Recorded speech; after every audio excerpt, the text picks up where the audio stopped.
తాజాగా కోర్టు నుంచి అయితే అవినాష్ రెడ్డికి అలాగే శివశంకర్ రెడ్డి వీరిద్దరికీ కూడా నోటీసులు అయితే జారీ చేయడం జరిగింది. ప్రస్తుతం కేసు విచారణ అయితే సుప్రీంకోర్టులో ఉంది. కూటమి ప్రభుత్వం మారిన తర్వాత ఇప్పటికే సునీత దంపతులు ఎవరైతే వివేకానంద రెడ్డి కుమార్తె అల్లుడు వీరిద్దరూ ఉన్నారో ఆల్రెడీ గతంలో చంద్రబాబు గారిని కలిశారు, ఆ తర్వాత హోంమంత్రి అనిత గారిని కలిశారు. తాజాగా నిన్న కూడా చంద్రబాబు గారితో భేటీ అయ్యి కొన్ని అంశాలు చర్చించినట్టుగా వార్తలు కూడా వచ్చాయి.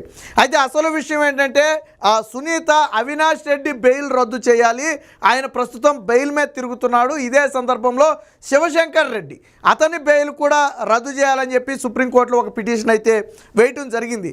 దానికి సునీత చెప్పే కారణం ఏంటంటే వీళ్ళు బెయిల్ మీద బయట ఉంటే కేసు విచారణ అనేది ముందుకు సాగదు, వీళ్ళే ప్రధాన దోషులుగా ఉన్నారు కాబట్టి బయట వ్యక్తుల్ని ప్రభావితం చేసి కేసుని అడ్డుకునే అవకాశం ఉంటుందని చెప్పి సుప్రీంకోర్టులో అయితే చెప్పడం జరిగింది. సో ఇదే సమయంలో మరి గతంలో సిబిఐ అధికారి అయినటువంటి రామ్ సింగ్ మీద అలాగే సునీత మీద, సునీత భర్త మీద కూడా ఏపీ పోలీసులు కేసులు నమోదు చేశారు. గతంలో మీకు తెలుసు ఎవరైతే ఇందులో దోషులుగా ఉన్నారో వారి చేతే వీరి మీద కంప్లైంట్ ఇప్పించి కేసులు నమోదు చేశారు. ఆల్రెడీ గతంలో రామ్ సింగ్ని ఏపీలో విచారణ చేయకుండా ఎంత అడ్డుకున్నారో మనందరికీ తెలిసిన విషయమే. తాజాగా ఇప్పుడు ఆ కేసులు కొట్టేయాలని కూడా సునీత సుప్రీంకోర్టులో అయితే ఒక పిటిషన్ దాఖలు చేయడం జరిగింది. ఇందులో నిన్న సుప్రీంకోర్టు ఆశ్చర్యపోయే కొన్ని అంశాలు అయితే కోర్టు దృష్టికి తీసుకురావడం జరిగింది. సునీత తరపున వాదిస్తున్నటువంటి సిద్ధార్థ లూథ్రా కొన్ని బలమైన వాదనలు పెట్టారు. గతంలో దస్తగిరి, ఇప్పుడు బయట ఉన్నటువంటి దస్తగిరి గతంలో జైలులో ఉన్న సమయంలో చైతన్య రెడ్డి అనే ఒక వ్యక్తి వెళ్ళి దస్తగిరిని బెదిరించాడు. ఎవరు ఈ వ్యక్తి? శివశంకర్ రెడ్డి కొడుకు. ఎందుకు బెదిరించాడు? నువ్వు మా మాట విను, నువ్వు సునీత పక్కన ఉన్నా లేదా వివేక హత్య కేసులో మమ్మల్ని ఇరికించాలని ప్రయత్నం చేసినా నీకు ప్రమాదం జరుగుతుంది, బయట నీ భార్య బిడ్డలు ఉన్నారు వాడికి ప్రమాదం జరుగుతుందని బహిరంగంగానే బెదిరించారు. ఈ విషయం ఆల్రెడీ ఇప్పటికే దస్తగిరి కింది సిబిఐ కోర్టుల్లో వాంగ్మూలం కూడా ఇవ్వడం జరిగింది. ఆల్రెడీ కింది సిబిఐ కోర్టు కూడా దానికి సంబంధించిన సీసీటీవీ ఫుటేజ్తో పాటు ఈ వివరాలన్నీ కూడా సమర్పించాలని చెప్పి ఆల్రెడీ గతంలోనే ఆదేశించడం జరిగింది. ఇప్పుడు తాజాగా ఇదే అంశాన్ని సుప్రీంకోర్టు దృష్టికి కూడా సిద్ధార్థ లూథ్రా తీసుకురావడం జరిగింది. కోర్టు ఆశ్చర్యపోయింది. అయితే కోర్టు ప్రశ్న కూడా అడిగింది, అసలు డాక్టర్ లోనికి ఎలాగ వెళ్ళాడు అంటే మెడికల్ క్యాంపు పేరుతో వెళ్ళాడు. అంటే లోన ఖైదీలకు మెడికల్ క్యాంపు నిర్వహిస్తున్నట్టుగా ఒక క్యాంపు నిర్వహించి అందులోకి చైతన్య రెడ్డిని డాక్టర్గా పంపారు. అంటే అనుమానం రాకుండా, భవిష్యత్తులో ఏం జరిగినా అనుమానం రాకుండా వీళ్ళు చేసినటువంటి ప్లాన్ ఇది. అయితే కోర్టు ఇంకో ప్రశ్న కూడా అడిగింది, అసలు ఈ చైతన్య రెడ్డి అనే వ్యక్తి తరచుగా అక్కడ ఏమైనా మెడికల్ క్యాంపులు నిర్వహిస్తాడని చెప్పి కోర్టు కూడా ప్రశ్నించింది. నిర్వహించరు, కేవలం దస్తగిరిని కలవటం కోసం వీరు ఏర్పాటు చేసినటువంటిదే ఈ మెడికల్ క్యాంపు, అంతే తప్ప చైతన్య రెడ్డి గతంలో వెళ్ళలా. దస్తగిరి ఇంకోటి కూడా చెప్పాడు, ఏ బ్యారక్ దగ్గరికి అయితే తనతో వచ్చి చైతన్య రెడ్డి మాట్లాడాడు అక్కడ ఉన్నటువంటి సీసీటీవీ ఫుటేజ్ కూడా బయటికి తీయమని అడిగాడు. ఒకవేళ నిజంగా చైతన్య రెడ్డి వైద్యం కోసమే ఎల్లుండుంటే దస్తగిరి దగ్గరికి వెళ్ళి మాట్లాడాల్సిన అవసరం లేదు. దస్తగిరి దగ్గరికి వెళ్ళి మాట్లాడాడు అంటే బెదిరించినట్టు అర్థమైపోతుంది. సో ఇది నిన్న సుప్రీంకోర్టు దృష్టిలో పెట్టిన తర్వాత సుప్రీంకోర్టుకు కూడా విషయం అర్థమైంది. దీంతో అటు ప్రతివాదులుగా ఉన్నటువంటి సిబిఐతో పాటు దస్తగిరితో పాటు వీళ్ళకు కూడా అవినాష్ రెడ్డి, శివశంకర్ రెడ్డిలకు కూడా నోటీసులు అయితే జారీ చేయడం జరిగింది. దీనికి కొంత గడువు కూడా ఇవ్వడం జరిగింది. విషయం ఏంటంటే నిన్న ప్రతివాదిగా రాష్ట్ర ప్రభుత్వాన్ని చేర్చడం. గతంలో రాష్ట్ర ప్రభుత్వం అనేది ఈ కేసులో యాంటీగా ఉండేది, సిబిఐకి యాంటీగా పనిచేసేది జగన్మోహన్ రెడ్డి హయాంలో. కానీ ఇప్పుడు కూటమి ప్రభుత్వం వచ్చిన తర్వాత కూటమి ప్రభుత్వం కూడా వివేక హత్య కేసులో దోషులకు శిక్ష పడాలి అనే బలమైన సంకల్పంతోనే ఉంది. కాబట్టి ఇప్పుడు రాష్ట్ర ప్రభుత్వానికి కూడా ప్రతివాదిగా చేర్చాలని చెప్పి ఎవరైతే సునీత తరపు లాయర్ సిద్ధార్థ లూథ్రా కోరగా దానికి కోర్టు కూడా అంగీకరించింది. రాష్ట్ర ప్రభుత్వాన్ని ప్రతివాదిగా చేర్చి వారి వాదనలు కూడా వినడానికి, రాష్ట్ర ప్రభుత్వం వాదనలు వినడానికి కోర్టు అంగీకరించింది. కానీ దీన్ని అవినాష్ రెడ్డి తరపు లాయరు అడ్డుకునే ప్రయత్నం చేశాడు. గతంలో వీళ్ళే కేసు వేరే రాష్ట్రానికి బదిలీ చేయాలన్నారు, ఇప్పుడు అదే రాష్ట్ర ప్రభుత్వాన్ని ప్రతివాదిగా చేర్చమంటున్నారు. ఇది ఎలా కుదురుద్ది, మీరు చేర్చొద్దని చెప్పి అవినాష్ రెడ్డి తరపు లాయరు అడ్డుపడే ప్రయత్నం చేస్తే కోర్టు దాన్ని తోసిపుచ్చింది. ఎందుకని? కోర్టుకు విషయం తెలుసు, గతంలో రాష్ట్రంలో అధికారంలో ఉంది జగన్మోహన్ రెడ్డి. చంపిన వ్యక్తి జగన్మోహన్ రెడ్డికి సోదరుడని ఆయనే చెప్పుకున్నాడు. ఆ విషయం ఆల్రెడీ కోర్టులో కూడా సునీత గతంలోనే చెప్పింది. ముఖ్యమంత్రి స్థాయిలో జగన్మోహన్ రెడ్డి కేసును అడ్డుకుంటున్నాడని బహిరంగంగానే చెప్పింది. సో కాబట్టి ఆ రోజు కేసుని పక్క రాష్ట్రానికి బదిలీ చేయాలన్నారు. కానీ ఈరోజు జగన్మోహన్ రెడ్డి ముఖ్యమంత్రి కాదు, కూటమి ప్రభుత్వం ముఖ్యమంత్రి, చంద్రబాబు గారు ముఖ్యమంత్రి. సో వీళ్ళకి దీని మీద ప్రత్యేక ఇంట్రెస్ట్ ఏమీ లేదు. ఈ కేసును మాఫీ చేయాలనో లేదా తప్పుదారి పట్టించాలనో కూటమి ప్రభుత్వానికి ఇంట్రెస్ట్ లేదు, అసలు కూటమి ప్రభుత్వానికి అవసరం కూడా లేదు. ఈ విషయం గమనించినటువంటి సుప్రీంకోర్టు ఏం చేసింది, ప్రతివాదిగా చేర్చకూడదు అని అవినాష్ రెడ్డి తరపు లాయర్ చేసినటువంటి వాదనలను కొట్టిపడేసి మేము చేరుస్తున్నట్టుగా ప్రకటించడంతో పాటు రాష్ట్ర ప్రభుత్వానికి కూడా ఒక నోటీస్ జారీ చేసింది. ఎందుకంటే ప్రతివాదిగా రాష్ట్ర ప్రభుత్వం చేరిన సమయంలో ఖచ్చితంగా రాష్ట్ర ప్రభుత్వం నుంచి కూడా వెళ్ళి సమాధానం వేయాలి. దీంతోపాటు ఎప్పటికే రాష్ట్ర ప్రభుత్వం తరపున ఎవరైతే గతంలో పోలీసు అధికారులు రామ్ సింగ్ మీద, సునీత భర్త మీద కేసులు నమోదు చేశారో దానికి సంబంధించిన వివరాలను కూడా తీసుకోవాలని చెప్పి గతంలో హోంమంత్రిగా ఉన్నటువంటి అనితను కూడా సునీత వెళ్ళి కలిసి కోరటం జరిగింది. ఎందుకంటే అప్పుడు రాష్ట్ర ప్రభుత్వ పోలీసులు కక్షగట్టి వాళ్ళ మీద కేసులు పెట్టారు. సో ఇప్పుడు ప్రభుత్వం మారింది కాబట్టి దీని మీద విచారణ చేసి ఆ రోజు నా మీద కానీ నా భర్త మీద కానీ సిబిఐ అధికారి రామ్ సింగ్ మీద కానీ అసలు కేసులు పెట్టడానికి రీజన్ ఏంటి, ఎవరు పెట్టించారు, ఎవరు పెట్టమంటే పెట్టారు. సో ఇవన్నీ కూడా పూర్తి విచారణ చేసి ఆ నివేదికను తమకి అలాగే సుప్రీంకోర్టు కూడా ఇవ్వాలని చెప్పి గతంలో సునీత కూడా కోరటం జరిగింది. అందుకనే ఇప్పుడు రాష్ట్ర ప్రభుత్వాన్ని ప్రతివాదిగా చేర్చారు. రేపొద్దున ఈ కేసులకు సంబంధించి నిజమా అబద్ధమా అనేది రాష్ట్ర ప్రభుత్వం ఇచ్చే వివరణ మీద సుప్రీంకోర్టు తీర్పులు కూడా ఆధారపడి ఉంటాయి. సో దీనికి సంబంధించిన వార్త కూడా అయితే ఒకటి వచ్చింది, ఒకసారి చూద్దాం. వివేక హత్య కేసులో అవినాష్ రెడ్డికి నోటీసులు, ఎంవి కృష్ణారెడ్డికి కూడా ఏపీ ప్రభుత్వాన్ని ప్రతివాదిగా చేర్చడానికి సుప్రీంకోర్టు అంగీకారం. సో ఇదే కీలకమైంది. ఏపీ ప్రభుత్వాన్ని ఎప్పుడైతే ప్రతివాదిగా చేర్చారో ఈ కేసులో సునీతకు మరింత బలం పెరిగిందని చెప్పొచ్చు. గతంలో ప్రభుత్వం యాంటీగా ఉండటం వల్ల సునీత పోరాడలేకపోయింది. బట్ ఇప్పుడు ప్రభుత్వం నుంచి సహాయ సహకారాలు ఉంటాయి. సహాయ సహకారాలు అంటే ఏదో తారుమారు చేసేసి సాక్ష్యాలను, అది కాదు సహాయ సహకారం అంటే. సిబిఐ విచారణ స్వేచ్ఛగా జరుపుకోవచ్చు.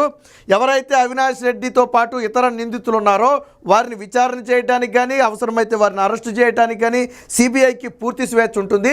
అలాగే రాష్ట్రంలో నిందితులను ఎవరు బెదిరించే అవకాశం ఉండదు. గతంలో పోలీసు వ్యవస్థను అడ్డం పెట్టుకుని నిందితులను బెదిరించారు. ఎవరైతే సాక్ష్యం దస్తగిరి లాంటి వాళ్ళు కానీ దస్తగిరి ఫ్యామిలీని కానీ గతంలో అనేక సందర్భాల్లో బెదిరించారు. అలాంటి బెదిరింపులు ఇప్పుడు ఉండవు. ఇవన్నీ కూడా కేసు సాఫీగా ముందుకు సాగడానికి ఉపయోగపడే అంశాలు. సో ఇప్పుడు రాష్ట్ర ప్రభుత్వం కూడా వివేక హత్య కేసులో ప్రతివాదిగా చేరింది. దానికి కోర్టు కూడా అంగీకారం తెలపడం జరిగింది. వాస్తవానికి అవినాష్ రెడ్డి తరపు లాయర్ అడ్డుకోవడం కోసం విశ్వ ప్రయత్నం చేశాడు. ఎందుకంటే ఏపీ ప్రభుత్వం ప్రతివాదిగా చేరితే ఏపీ ప్రభుత్వ సమాధానాలు, ఏపీ ప్రభుత్వ వాదనలు కూడా సుప్రీంకోర్టు ఉంటుంది. ఎన్న సమయంలో గతంలో జరిగిన అంశాలన్నీ సుప్రీంకోర్టు ముందు పెట్టారనుకోండి, అది అవినాష్ రెడ్డికి అతిపెద్ద ఎదురు దెబ్బ అవుద్ది. పోలీసులను ఎలా బెదిరించారు, పోలీసులను ఎలా వాడుకున్నారు, ఎక్కడ దొంగ సాక్ష్యాలు పుట్టించారు, ఇవన్నీ రేపు బయటకు వస్తే అవన్నీ అవినాష్ రెడ్డికి ఎదురు దెబ్బ. కాబట్టి ప్రతివాదిగా చేర్చకూడదని ప్రయత్నం చేశారు. బట్ అట్లయితే కోర్టు ముందు సాగలేదు. మాజీ మంత్రి వివేకానంద రెడ్డి హత్య కేసులో నిందితులుగా ఉన్న ఎంపీ అవినాష్ రెడ్డి, శివశంకర్ రెడ్డిల బెయిల్ రద్దు చేయాలని కోరుతూ వివేక కుమార్తె సునీత దాఖలు చేసిన కేసులో అవినాష్ రెడ్డికి అలాగే ఆ కేసును పరిశీలిస్తున్నటువంటి సిబిఐకి అప్రూవర్గా మారినటువంటి దస్తగిరికి, ఈ ముగ్గురికి కూడా అయితే నోటీసులు జారీ చేసింది. ఇందులో శివశంకర్ రెడ్డి కుమారుడు చైతన్య రెడ్డి, ఆల్రెడీ మనం ఇందా చెప్పాం కదా డాక్టర్ లాగా జైల్లోకి వెళ్ళి బెదిరించాడని.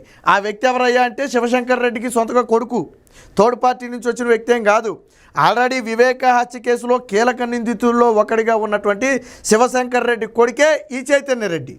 సో ఆయన స్వతహాగా డాక్టర్ కావటం వల్ల దాన్ని అడ్డం పెట్టుకుని అప్పుడు దస్తగిరిని బెదిరించడానికి మెడికల్ క్యాంప్ డ్రామా ఆడారు. సో ఈ విషయం కూడా నిన్న కోర్టు దృష్టికి అయితే వెళ్ళింది.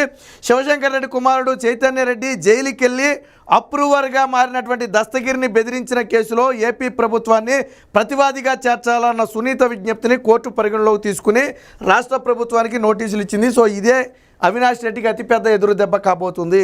రేపు జైల్లో సీసీటీవీ ఫుటేజులతో దగ్గర మొదలుపెట్టి ఆ మెడికల్ క్యాంపు డ్రామాల వరకు జరిగిన విషయాలన్నీ కన్నా రాష్ట్ర ప్రభుత్వం బయట పెడితే, నాడు అధికారులు కానీ నాడు నాయకులు కానీ ఆడిన డ్రామాలన్నీ రాష్ట్ర ప్రభుత్వం బయట పెడితే అది అవినాష్ రెడ్డి మేడకు మరింత బలమైన ఉచ్చు కాబోతుంది. ముఖ్యంగా శివశంకర్ రెడ్డికి కూడా ప్రమాదం కాబోతుంది. ఈ విషయాల్లో పరిగణలోకి తీసుకోవాలని సునీత కోరిన వెంటనే ఆ కోర్టు కూడా అందుకు అంగీకరించింది. ఇక ఇదే సమయంలో వివేక మాజీ పిఏ ఎంవి కృష్ణారెడ్డి తమపై దాఖలు చేసిన ప్రైవేటు కేసును కొట్టివేయాలని చెప్పి కోరుతూ నర్రెడ్డి రాజశేఖర్ రెడ్డి దంపతులు అలాగే సిబిఐ అధికారి రామ్ సింగ్ వాస్తవానికి వివేకానంద రెడ్డికి పిఏ అయినటువంటి కృష్ణారెడ్డి చేత అటు కూతురైనటువంటి సునీత, అల్లుడైనటువంటి రాజశేఖర్తో పాటు రామ్ సింగ్ నాడు సిబిఐ ఎంక్వైరీని డీల్ చేస్తున్నటువంటి రామ్ సింగ్ వీళ్ళ ముగ్గురు మీద ఈ పిఏ చేత కేసు పెట్టించారు. వివేకానందరెడ్డి పిఏ చేత వాళ్ళు వచ్చారు, నన్ను బెదిరించారు, నన్ను దొంగ సాక్ష్యాలు చెప్పమన్నారు, నన్ను సాక్ష్యాలు తారుమారు చేసి చెప్పమన్నారని నన్ను బెదిరించారు అని చెప్పి వాళ్ళ మీద కేసులు పెట్టడం జరిగింది. సో ఇప్పుడు ఆ కేసులు కూడా పూర్తిగా కొట్టివేయాలని చెప్పి వాళ్ళైతే చెప్పడం జరిగింది. ఈ నేపథ్యంలోనే పిఏ కృష్ణారెడ్డితో పాటు ఏపీ ప్రభుత్వానికి కూడా నోటీసులు అయితే ఇవ్వడం జరిగింది. దీనికి సంబంధించిన మరొక వార్త కూడా ఉంది, ఒకసారి అందులో చూద్దాం. ఒకసారి ఇదిగో, జైల్లో వైద్య శిబిరం నిర్వహించేందుకు ప్రైవేటు డాక్టర్ను లోపలికి వెళ్ళి అప్రూవర్ను బెదిరించడం ఆశ్చర్యం కలిగిస్తుందని చెప్పారు. సిబిఐ జస్టిస్ సంజయ్ ఖన్నా జోక్యం చేసుకుంటూ ఆయన తరచూ జైలును సందర్శించే డాక్టరా అని ప్రశ్నించారు. అందుకు సిద్ధార్థ లుద్రా కాదని బదులిచ్చారు. ఈ వాదనలను పరిగణలోకి తీసుకున్న చీఫ్ జస్టిస్ ఈ కేసులోనూ ప్రతివాదులుగా ఉన్న అవినాష్ రెడ్డి, సిబిఐ దస్తగిర్లకైతే నోటీసులు జారీ చేయడం జరిగింది. ఇదే సమయంలో పరిగణలోకి తీసుకోవద్దని శివశంకర్ రెడ్డి తరపు న్యాయవాది రంజిత్ కుమార్ అభ్యంతరం తెలిపాడు. దేనికి? రాష్ట్ర ప్రభుత్వాన్ని ప్రతివాదిగా చేర్చడానికి. దానికి కోర్టు ఏం చెప్పాడు చూడండి. నాడు వేరే రాష్ట్రానికి కేసు బదిలీ చేయాలని కోరిన పిటిషనర్ ఇప్పుడు మళ్ళీ రాష్ట్రాన్ని ప్రతివాదిగా చేర్చాలని కోరుతున్నారని చెప్పి ఆయన చెప్పడం జరిగింది. అయితే ఈ వాదనలన్నింటినీ కూడా సుప్రీంకోర్టు తోచిపుచ్చింది. అంటే ఒక రకంగా అవినాష్ రెడ్డికున్న దారులన్నీ ముగిసిపోయాయి. ఒకటి, అటు రాష్ట్ర ప్రభుత్వాన్ని ఎప్పుడైతే ఇందులో చేర్చారో అది అవినాష్ రెడ్డికి అతిపెద్ద ఎదురు దెబ్బ. రెండోది, ఇందులో గన చైతన్య రెడ్డి దస్తగిరిని బెదిరించినట్టుగా బయటపడితే అది కూడా అవినాష్ రెడ్డి మెడకు చుట్టుకుంటుంది, లేదా శివశంకర్ రెడ్డి మెడకు చుట్టుకుంటుంది. ఇది రెండవ అతిపెద్ద ఎదురు దెబ్బ. దీంతో పాటు ఇప్పుడు రాష్ట్ర ప్రభుత్వం ఇచ్చే కీలకమైనటువంటి సమాచారం ఏదైతే ఉందో అది కూడా అవినాష్ రెడ్డికి అతిపెద్ద ఎదురు దెబ్బ కాబోతుంది. ఇక ఇదే సమయంలో సునీత కానివ్వండి, రాజశేఖర రెడ్డి కానివ్వండి, సుప్రీంకోర్టులో దాఖలు చేసినటువంటి బెయిల్ రద్దు పిటిషన్ను ఆమోదించడానికి ఇవన్నీ బలంగా మారిపోతున్నాయి. తదుపరి విచారణ ప్రస్తుతానికి సుప్రీంకోర్టు వాయిదా వేసింది. ఒకవేళ వచ్చే విచారణ నాటికి గన నిజంగానే అవినాష్ రెడ్డి ఇవన్నీ చేయిస్తున్నాడు అని కోర్టు నమ్మితే అవినాష్ రెడ్డి బెయిల్ను రద్దు చేసే అవకాశం ఉంది. అవినాష్ రెడ్డితో పాటు శివశంకర్ రెడ్డి బెయిల్ కూడా రద్దయ్యే అవకాశం ఉంది. వీరిద్దరి బెయిల్ రద్దయ్యి జైలుకు వెళితే దాదాపుగా ఈ కేసులో సగానికి పైగా పురోగతి వచ్చినట్టే. ఎప్పుడైతే అవినాష్ రెడ్డి, శివశంకర్ రెడ్డి జైలుకు వెళతారో ఆటోమేటిక్గా కేసు విచారణ అనేది మరింత వేగంగా జరుగుద్ది. వాళ్ళు బయట ఉంటేనే అడ్డుకుంటారు, కానీ వాళ్ళు లోనుంటే అడ్డుకోలేరు కదా. సో ఈ విషయమే ఇప్పుడు అవినాష్ రెడ్డికి, అటు జగన్మోహన్ రెడ్డికి మింగుడు పడని అంశంగా మారింది.